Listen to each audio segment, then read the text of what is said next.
Well, joining me now is a trainer who could be just described as a bread and butter trainer. He's also got a Group 1 trophies to his credit.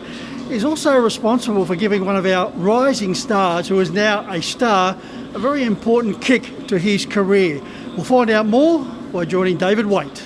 Well, Dave, great to catch up. Look, before we start talking about your career, let's have a look at the rising star who you've helped make a star, Cameron Hart. How did that association come about, Dave?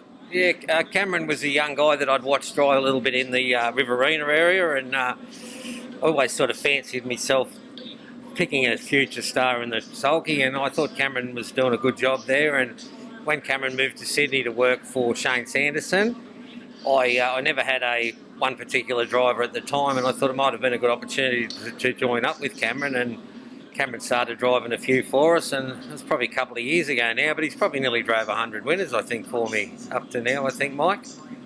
Yeah, I was talking to Cameron earlier about that. In fact, he said he's driven in the vicinity of 90, so you're pretty close to the mark.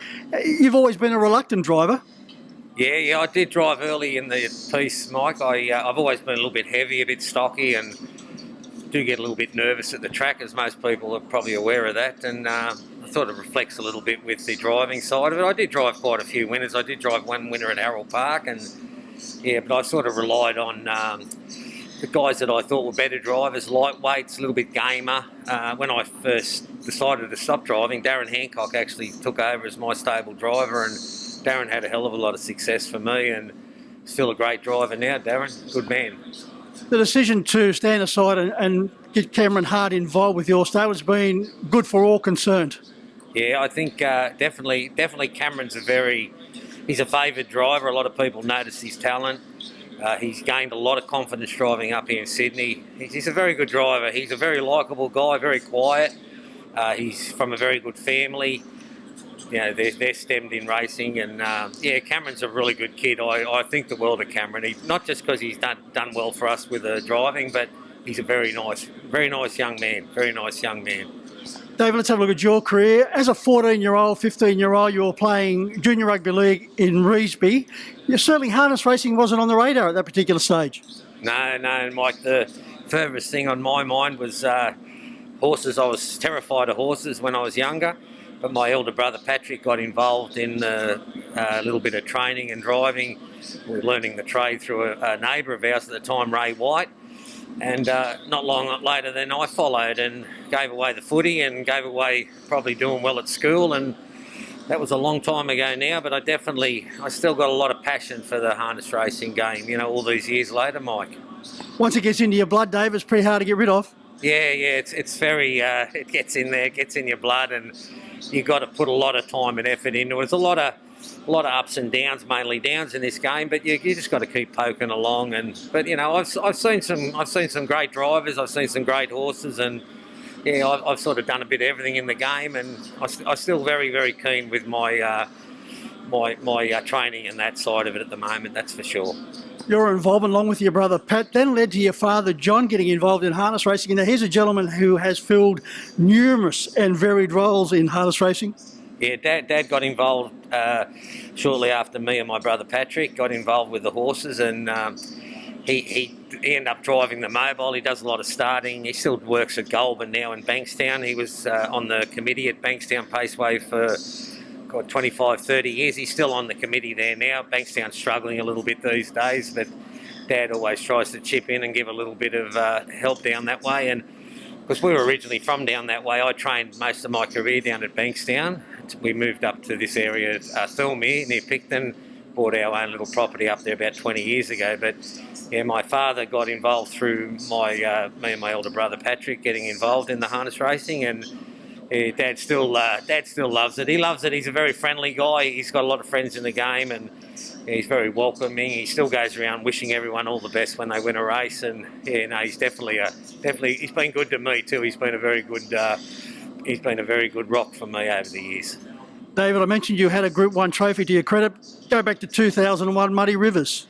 Yeah, Muddy River was a horse that came up from Irriby Stud. Roger Strong and Rod Woodhouse sent him up, and he actually got sent up to Darren Hancock. Darren had quite a few in work at the time, and Darren actually, he forwarded him on to me. Darren said, I think you'll do well with this horse, and we did do well with Muddy River. He won the heat and the final, the semi-final and the final that year, and went on and won a lot of races, Muddy River. And Darren actually won the heat and final on him, and I was really proud. Around that period of time, I was having a great run with my horses. I had a lot of contacts in the Riverina, but they come and go, unfortunately. They send them to other trainers and whatever over the years. But definitely back around that 2001, 2002, I definitely had a lot of horses coming up from the Riverina area. David, I described you as a bread and butter trainer, meaning that you've never had a huge star, but you've always had consistent performers in your stable. You've placed them well, and as a result, you've enjoyed success at Goulburn, Penrith, the likes of Bankstown and Canberra on a regular basis. In fact, you've won a couple of premierships. Yeah, we do a lot of travelling with the horses, but I'm always all about trying to place them to their best advantage. And I don't rush my horses up to the races, but they generally stay up for a long time. But we did win a trainers' premiership at Bulli. I think it was 2001, 2002. I won a Bankstown premiership in about 2012, and old horse of mine, one of the most favourite horses I've ever had in my life, Clement Sorrell. He won Horse of the Year at Canberra 2 seasons ago, which to me was a great thrill, and he's still racing all right now, and he's just turned 11. So, definitely place them the best way you can. Never had a really top-line horse, but I've had a lot of winners at Harold Park, a lot of winners at Menangle, but still looking for that real champion. You've also worked at Harold Park as a barrier attendant. Yeah, early days. I was probably only about 18 or 19. I worked out there with Trevor Coffey and Ray McMillan and Nobby O'Connor. I seen the best days of Harold Park then with the crowds. I suppose prior to that, 10, 20, 30 years before that, with the golden era. But I was at Harold Park nights. There was 100 bookmakers. There was 30 or 40 bookmakers in the ledger. You don't see that now. I mean, with Sky Channel and phone betting and everything, but definitely got a lot of great memories at Harold Park. I watched a lot of good Miracle Miles there, and I mean, I love Menangle. Menangle's great, but Harold Park probably had an atmosphere back then that probably never be copied because of the different eras and everything, and different sport now. A lot of people are more involved in other things, but Menangle is definitely the place to be now. That's for sure. Yeah, Harold Park had that real amphitheatre. It was certainly exciting racing every night. Outside of, say, your father and your brother who you got involved with harness racing, who's been the biggest influence? Well, when I was a young kid, I did learn my trade from Ray White. Ray was a good horseman there. I have worked with a couple of other trainers over the years. David Aiken, I did spend a bit of time working with David Aiken, David's a very good trainer, very good horseman. Vic Frost, I had a little bit to do with Vic Frost when I was a younger guy, and still really had a lot of time and admiration for Vic. But, the Hancocks, Richard and Brian Hancock. Richard is my father-in-law, but he's a great man, great horseman, great driver. But guys like that, I mean, there's a lot of... I had a very, very huge liking for Vinnie Knight. I met Vinnie Knight. Vinnie Knight used to treat everyone pretty much the same. A very successful horseman, and I always got on very good with Vinnie Knight. I thought for a guy that was that successful in life, he always gave a bit of time to the... And I was a no-name guy there, a young kid just starting off, and he always acknowledged me, and which I thought, we need another Vinnie Knight in the game. He was a real character, that's for sure. I've been saying that for many, many years. If we had another Vinnie Knight, we'd certainly attract a lot more people. He was one of a kind. Now, David, apart from your efforts on the track, you also had a column with the Torch newspaper, harness racing column running side by side with the late, great Des Hoysted, who covered the gallops for the Torch. Yeah, I wrote a trotting column for the Torch newspaper, which I called At the Bell. I wrote that for about 12 years. It was when Phil English, who was the owner of the Torch, he'd actually passed away. And through a friend of mine who worked at the Torch at the time, I was asked, was I interested in continuing on with the trotting column?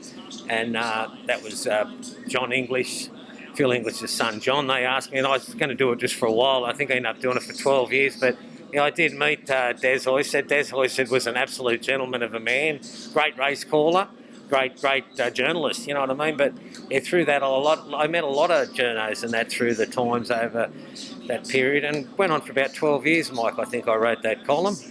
Yeah, certainly enjoyable times going back then. There would have been plenty to write about. Now, David, I have saved the best for last, and I think you know where I'm going with this.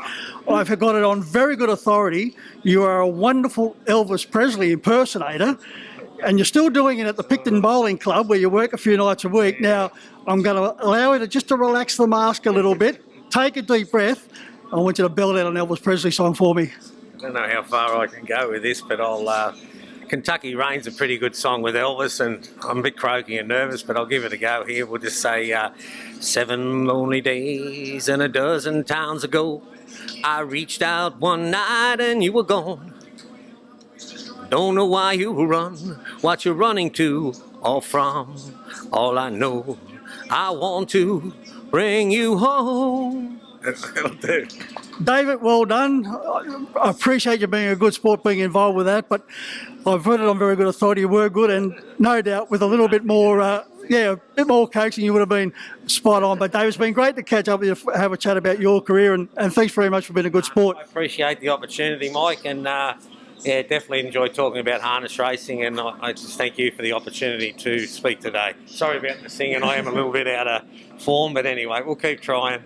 And David, anyone looking to place a horse with a trainer who knows how to place their horses, you're the man to see. Yeah, I got room. I lost my... I did have a very big client from the Riverina, and he transferred all his horses from me earlier last year. Had a lot of success for the guy, but he decided to move them down where he lives down that way, and it has left me a little bit low in numbers, but we've still been battling away pretty good. But as I say, I'm a very competitive trainer. I'm very, very competitive with my rates. I use the great drivers, the best drivers I can use, and we don't mind travelling for them. So I've always got anyone looking to place a horse. I'm always looking for more clients and new horses, and don't care if they've got problems. I don't mind. I'll give anything a go and do my best to get them going for the owner. If the owner likes Elvis Presley, you'll serenade him with Elvis Presley songs. Dave, great to catch up with you. Thanks very much. Thanks again. Thank you, Mike.